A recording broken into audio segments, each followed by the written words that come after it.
بندے کے اختیار کو ماننا اور اختیار بخشنے والے کو نہ ماننا ایسا ہے جیسے دھوئے کو تسلیم کرنا اور آگ کے وجود کا اقرار نہ کرنا جس سے دھواں نکلتا ہے۔ قابلیت کے لیے اس کی عطا شرط ہے، یعنی اگر اس کی عطا ہو تو قابلیت حاصل ہوتی ہے ورنہ نہیں۔ عطا مغز ہے اور قابلیت چھلکا۔ مغز ہو تو چھلکا کام کی چیز ہے ورنہ نکمی۔ حرص نے تم کو اندھا کر دیا ہے اور اب تم کو محروم کرے گا۔ شیطان تم کو اپنی طرح نشانہ سنگباری کرے گا۔ اے غلہ کا ڈھیر رکھنے والے، اپنی عقل سے یہ مشورہ سن اور عمل میں لا کہ اپنے گہووں کو اللہ کی زمین میں بو دے، یعنی اللہ کی رضا میں اپنا مال خرچ کر۔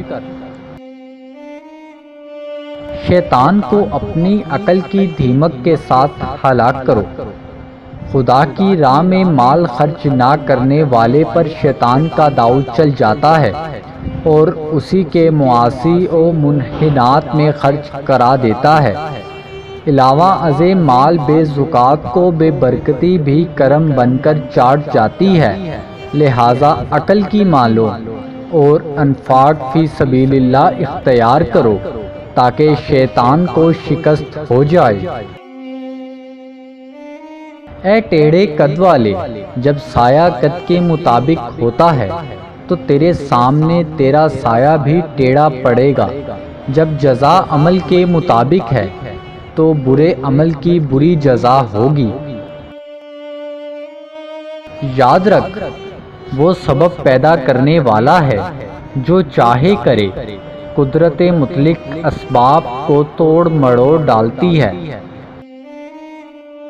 اگر تجھے حق تعالیٰ کے خوف سے رونا آ جائے تو وہ مبارک ہے، کیونکہ تیرے یہ آنسو دوزخ کی آگ کو دفع کرنے والے ہیں۔ جو جھاگ کو دیکھتا ہے وہ دعویٰ اور خود نمائی کی باتیں کرتا ہے، اور جس نے دریائے احدیت کو دیکھا وہ خودی اور انانیت سے پاک ہو گیا۔ عورت پر حیوانیت اس وقت غالب ہوتی ہے جب وہ رنگ و بو پر بھروسہ کر لیتی ہے۔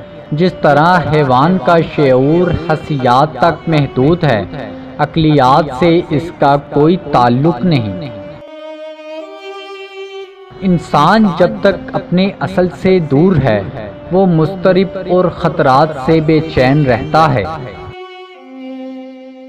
منافق کا عذر پسندیدہ نہیں بلکہ مردود ہے، کیونکہ وہ لبوں ہی لبوں پر ہے، دلوں میں نہیں۔ جو شخص صاحب حال نہیں، اس کا اہل حال ہونا کسی باتوں کا نقل و حکایت کرنا اور ان کا مدعی ہونا منافقانہ عمل ہے۔